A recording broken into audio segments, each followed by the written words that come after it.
ছাত্র, যার ফলে এইখানে এসে সবচেয়ে আমি আনন্দিত এবং অভিভূত আমাদের পুরাতন শিক্ষকদেরকে পেয়ে।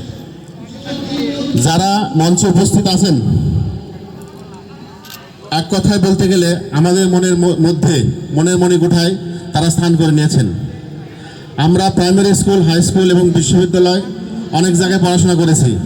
তার মধ্যে হাই স্কুলের অংশটুকু কেমন জানি ভিতরে গেঁথে আছে, আমরা কখনোই ভুলতে পারি না।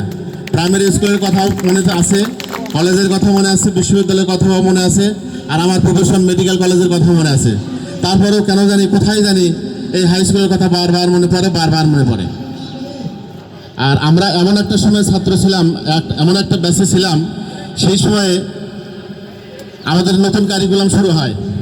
সেখানে তখন কেউ বই পাই নাই, আমরা প্রথম 8 মাস আমরা কোনো বই পাই নাই।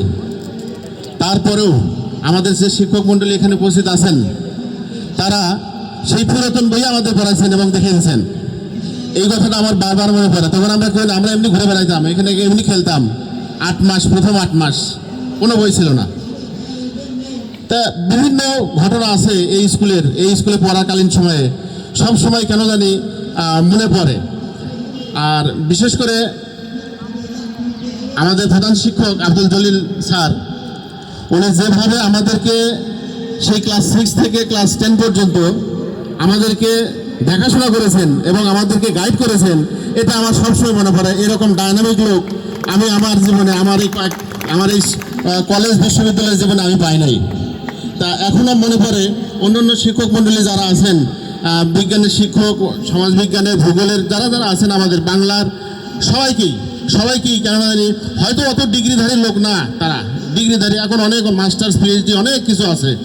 তারপরে তারা যেটুকু মন দিয়ে তারা পড়াইছেন, এটা আমার জীবনের পাথেয়। আমি আশা করব আমাদের শিক্ষক মণ্ডলীদের মাঝে অনেকেই মৃত্যুবরণ করেছেন, তাদের কথাও আজকে স্মরণ করি, তাদের আত্মার শান্তি কামনা করি, এবং যারা আজকে উপস্থিত আছেন তাদের সুস্বাস্থ্য কামনা করি। তারা যেন আরও আমাদের মাঝে আরও সুখ শান্তিতে থাকতে পারেন। পরিশেষে আয়োজক ব্যাচ 2013 সালের প্রত্যেকের প্রতি আমার অন্তঃস্থল থেকে কৃতজ্ঞতা জানাচ্ছি আমাকে আমন্ত্রণ জানানোর জন্য।